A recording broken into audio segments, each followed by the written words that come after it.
tell you the truth, passion alone isn't enough to build a successful business. A business is in fact successful before it even launches, before you even go into the market, only if you do the right market research. And that's how you really create a business with a proper marketing strategy. All of this information that you gather, use it well and let it inform you on how to build a proper business with a strong potential to thrive. It's a good business potentially that you can get into because kune chankura. Be helping you do the same by teaching you how you can start and build a business that thrives.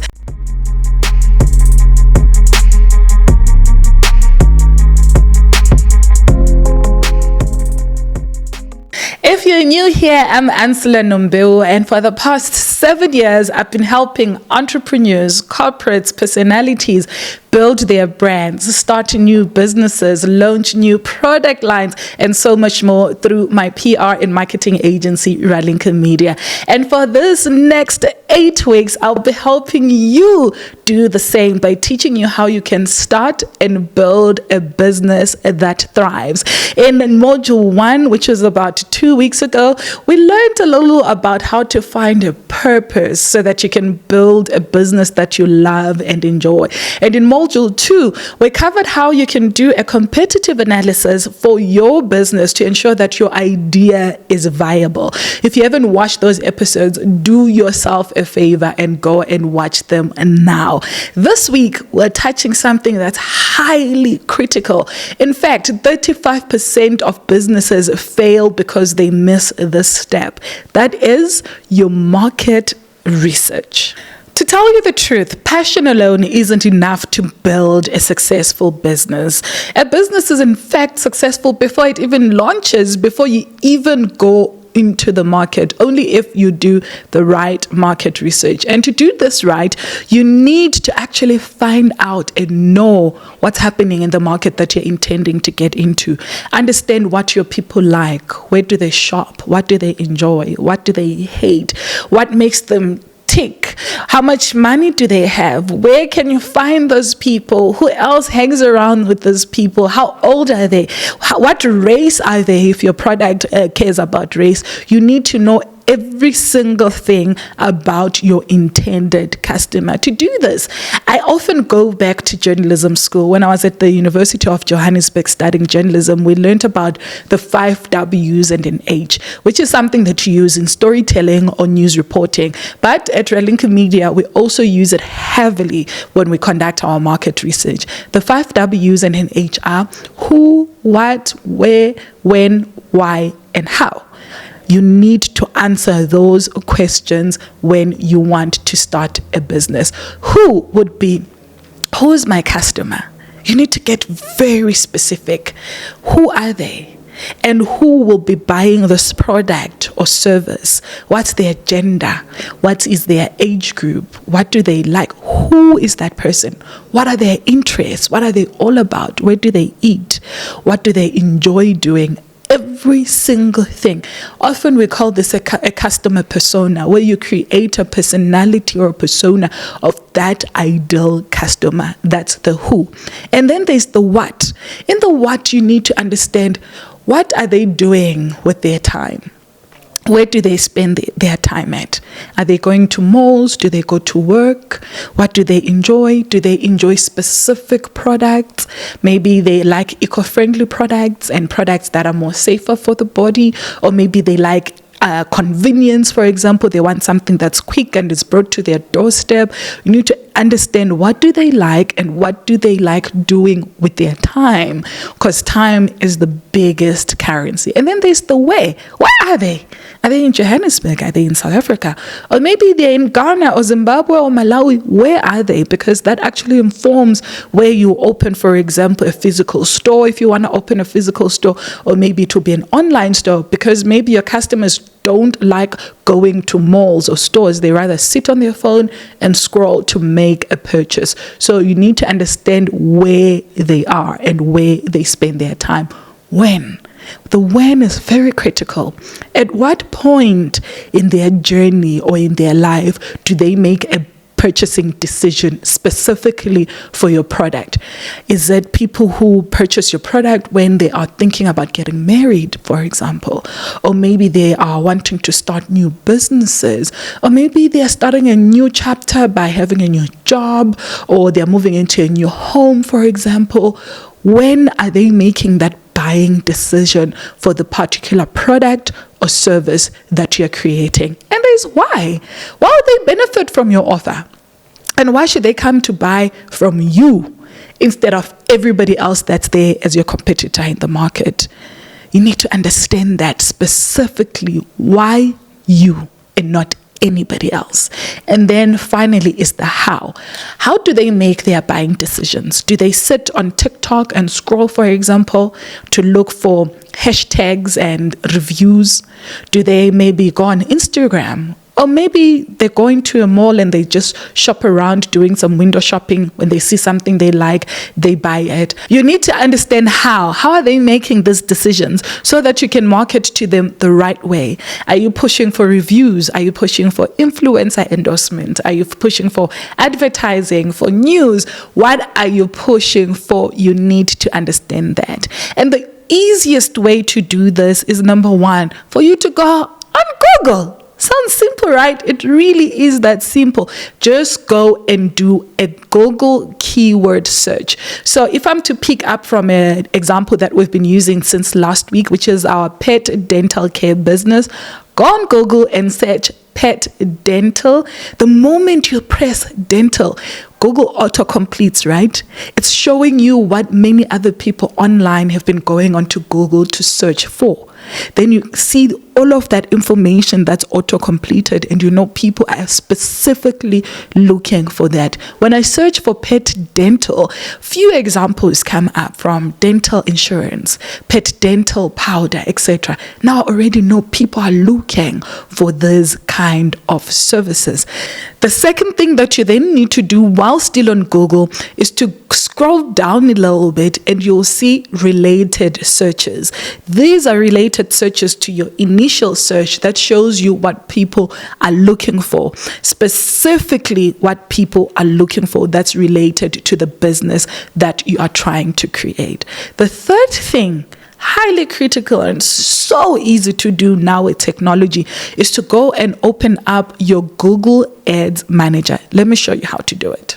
Go ahead and go onto your Google Ads, log in, and once you've logged in, click on Tools, and then go to Planning. You see this is Keyword Planner. When you click on there, you're able to see the Discover keywords, or you're able to search those keywords and see how they're performing. This is really great because it helps you really understand whether your idea is great, the search volume, how many people are searching for that idea monthly. You're also able to really understand how the competition is like. Is it high? Is it low? Is it medium? And you're able to also see how much you could possibly pay for every click if you were to run ads for your business. What's nice is that you can also use your competitor website if you don't want to use keywords for this. Once this is done, you'll be able to see what's already working in your market. What are the customers loving? What do they hate? What do they want more of? And most importantly, what are your competitors doing, and is it working? Because if it's working, then you know exactly what to do for your business. When you're done with this, the next thing that you do is to go to your favorite online shop. So it could be either Takealot or Amazon, for example. Go and run a test using those keywords on those platforms. With this pet dental care brand that we're trying to create as an example, let's head over to takealot.com. Here, you're able to just type in one of our keywords, pet dental. And as you can see, these are the brands that come up quickly. Dentamax, for example, There's also a non-bell dog dental kit that comes up. Already, this tells you that these are the leading brands when you're trying to buy a product that's similar to the business that we're trying to create. These are the top products on Takealot. You can see how much they're selling the products for. You can see when the products were listed. You can see how many competitors are there. And you can even see the reviews that people have left on this product. And those reviews can tell you a lot about the product. Are the customers happy? Are they not happy? If they're unhappy, you already know what not to do and how to improve your product to ensure that your customers are happy. You can see how many reviews are there. This can really also help you understand how big the market is, for example, for pet dental products on Takealot, South Africa. Some reviews are 5-star, some are 1-star. You can get to analyze what makes a review a 5-star review and what makes it a 1-star review. These decisions are critical to helping you create a business or a brand that works for your intended customer. Now that you're done with this part, the next thing that you do is to go onto social media. So, for example, you go onto Twitter, onto Facebook, Instagram, TikTok, or even YouTube and see what people are saying about the industry you're trying to get into. For this business idea, we'll be going onto Facebook, for example, and searching pet dental care or dental chews or any of the keywords that we have and see what comes up. What are people saying? Are people saying, oh, I can't find this for my dog. Where can I buy it? What questions are they asking? What insights are they giving you? This you should jot down because it will help you create a brand that wins.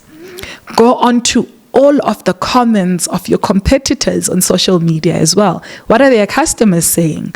Are they happy? Are they unhappy? Do they have questions? What do they like? What don't they like? All of this information that you find on social media will help you make strategic decisions for your business. Now that you're done with spying on your competitors on social media, now you need to check and see what they are doing in terms of advertising and if people are actually buying your competitors' products. The way in which you do this is by going to your Facebook ads library. You go onto Facebook ads library, and when you get here, just enter your competitor's brand name. And here, you're able to see what they're doing. Are they running any adverts at the moment?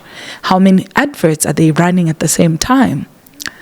You're able to see how long they've been running these ads for. If they've been running ads for a long time, it means that maybe it's working. You also get to see how many people are following them, how many people are interacting with them. You get to see also the kind of copy that they use. Are they using pictures? Are they using videos? If they are using copy, how great is the copy? How does it sound like? Get to all of this information so that you can understand the advertising behavior of your competitors to help you further strategize for your own brand. Done with checking the behavior of your competitors in terms of advertising on Facebook, the next thing that you want to do is to also check their business credit as well as their financial reports. So some companies release financial reports annually. You can check those, or you can go to platforms like the South African Credit Bureau or even platforms like Dun and Bedstreet to check their financial behavior. Here, you want to look for a few things. You need to look at their revenue estimates, right? How much money are they making in this business? You also need to look at the debt that they have versus the revenue that's coming in per quarter or even per year. Are they financially stable or not? And you can also check if they're paying their debts on time, or maybe they're not paying their debts at all. Are they struggling to pay their suppliers, or they always pay their suppliers on time? Financial indicators can also show you or give you an insight of how this industry is performing. If they're performing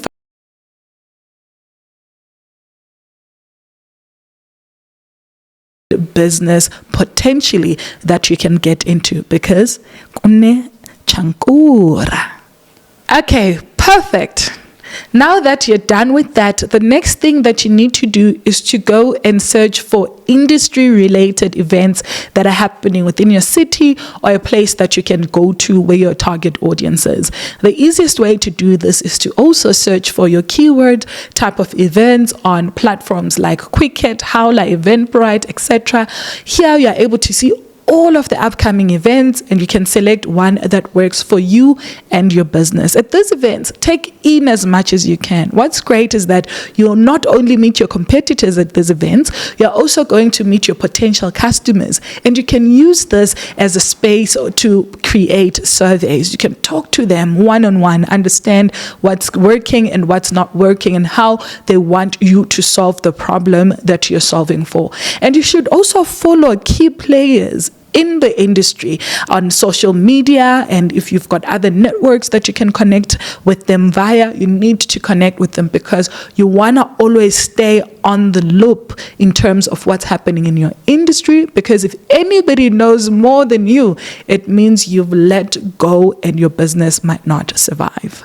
That's how you really create a business with a proper marketing strategy. All of this information that you gather, use it well and let it inform you on how to build a proper business with a strong potential to thrive. Just give you a final tip. Last week I told you guys about OSUM, which is this amazing platform that I enjoy to use for this process. You can also use OSUM for this particular section of your business planning, which is your market research. Go to the link below right now. I've left a link for you. You can go onto OSUM and you can put your competitor website onto OSUM, and it will be able to generate a whole report for you that will help you understand that particular competition. What are they doing? What's working? What's not working? And it can even build for you the customer personas that I was talking about earlier that can help you understand your market better.